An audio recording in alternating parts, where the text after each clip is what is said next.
This is the structure and function of macromolecules. Macromolecules are polymers. A polymer is basically a long molecule consisting of many similar building blocks.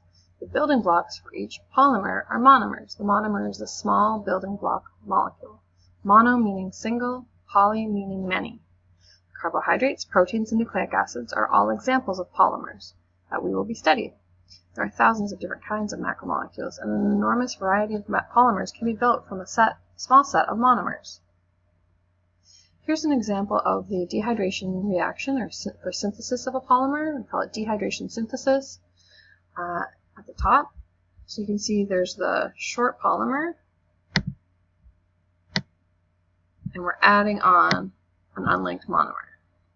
And so in order to add that on, the hydrogen from one and the hydroxyl from another have to be removed. And when you take out a hydrogen and a hydroxyl, you get H2O, or water. And that creates a longer polymer. The bottom reaction is hydrolysis of a polymer, or breaking down of a polymer into a smaller polymer and a single monomer. So again, in this case, you add water to the reactants, so it's part of the reactants, and you end up putting on a hydrogen and an OH group.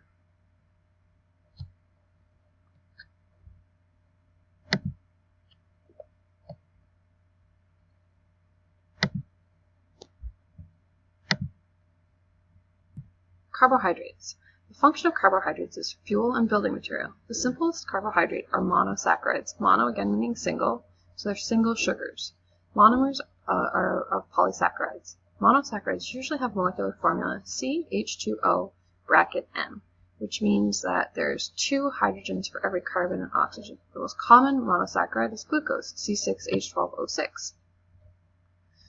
Monosaccharides can be drawn as a linear skeleton, but many sugars form rings in aqueous solutions. So if you put it in liquid, it's going to turn into this form that we see most commonly.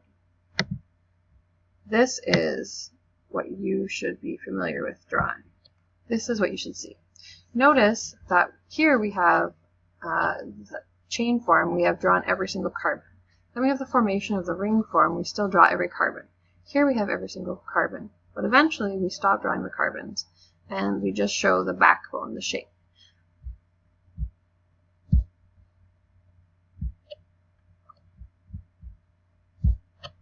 Disaccharides. Disaccharides are formed when dehydration reaction joins 2 monosaccharides together. What forms between them is called a glycosidic linkage. It's the covalent bond that forms between the monosaccharides. Note that the linkage between 2 glucose molecules to form maltose and the linkage to form sucrose from glucose and fructose is specialized by which carbons of the ring are joined. So we have a naming system for each disaccharide that's formed.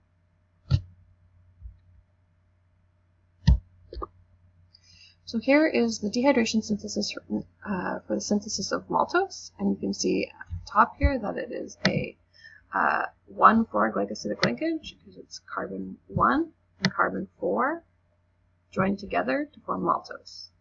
And then we have 1,2 glycosidic linkage down below to show the formation of sucrose, because it's carbon 1 again of glucose, but in this case it's the second carbon of fructose, 1,2.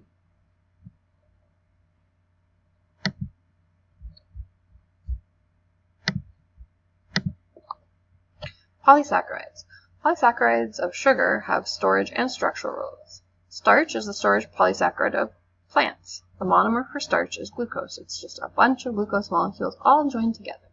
There's 2 forms of starch that are found in plants. Amylose, which is the unbranched form, and amylopectin, which is the branched form. You can see amylose here, and amylopectin here with the branching.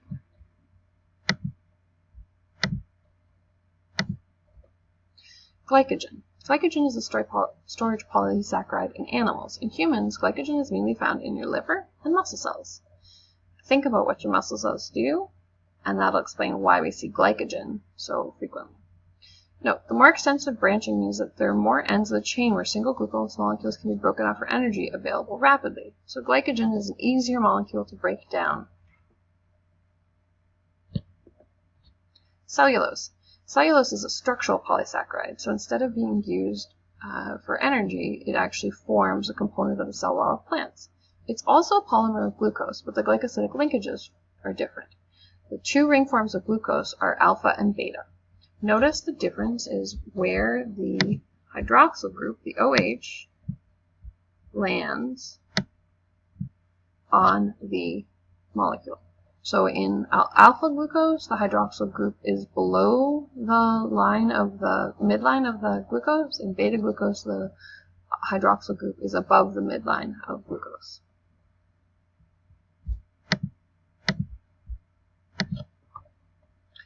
So starch is 1,4 linkages of alpha glucose monomers, and cellulose is 1,4 linkages of beta glucose monomers. So notice that in starch, all of the molecules are facing the same direction. They're all with the carbon chain at the top, one after another.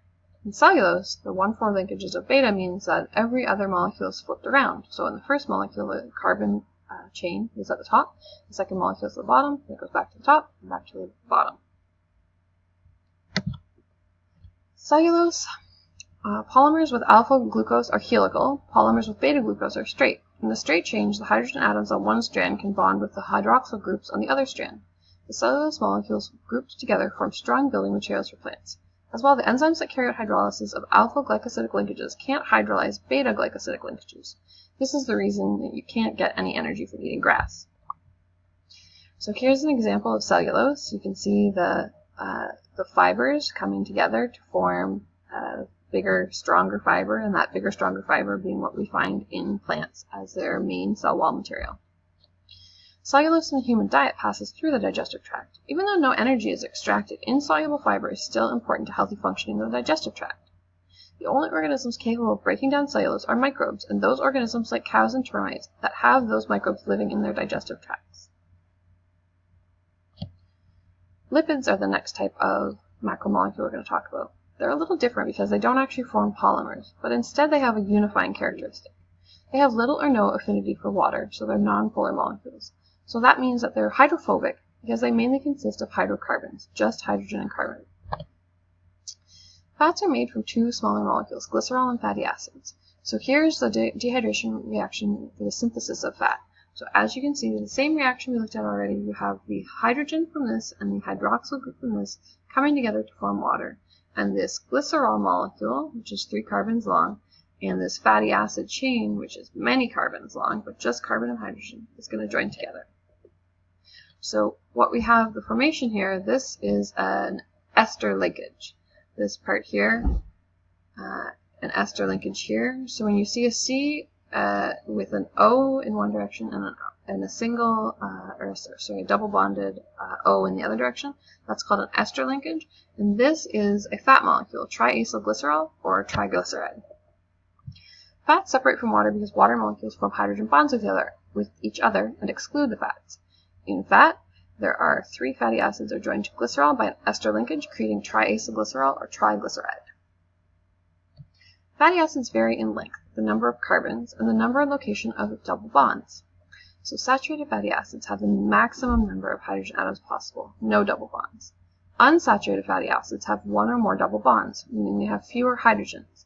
Monounsaturated has 1 double bond. Polyunsaturated has 2 or more double bonds. So here's the difference. As you see there, we have some nice butter. The butter is saturated fat molecule,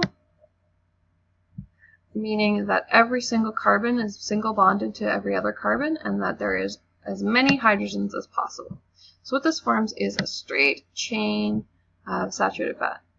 For an unsaturated fat molecule, such as those found in plant oils, we have a double bond. So there's our double bond. And notice what it does to the actual molecule. It causes a kink in it.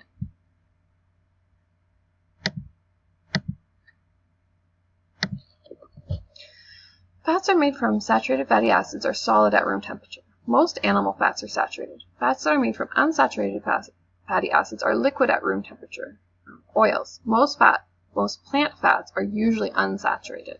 So think about the reason for this is the density of those molecules. So fats that are solid are more dense, and that's because you can more easily pack in the unsaturated the saturated fatty acid chains that have the maximum amount of hydrogen and are long chains. A diet rich in saturated fats may contribute to atherosclerosis, which is plaque deposits lining the arteries leading to cardiovascular disease.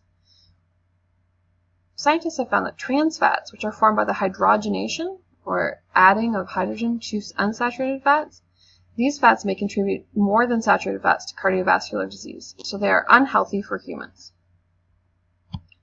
The major function of fats is energy storage. In humans, fat is stored in adipose cells, which are very compact and contain very little water. Fats also have twice the energy per gram of a carbohydrate. Fats also function in insulating the body and cushioning vital organs. It is necessary to have fat in your diet, and it is necessary to have fat on your body. Phospholipid is a particular type of fatty acid.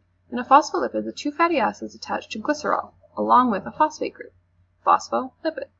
The two fatty acid tails are hydrophobic, but the phosphate group forms a hydrophilic head. When phospholipids are added to water, they self-assemble with their hydrophobic tails pointing to the interior. So here's an example of the molecule. The structural model of the molecule, you can see the phosphate group. You can also see the two fatty acid chains. One of them is saturated, one of them is monounsaturated. There are different versions of that. They're not necessarily all the same. You can see the space filling model. You have the two fatty acid chains making tails in one end, and the phosphate group and the glycerol making a head in the other region. So this is what this molecule looks like, and you will be seeing this molecule when we talk about cell organelles.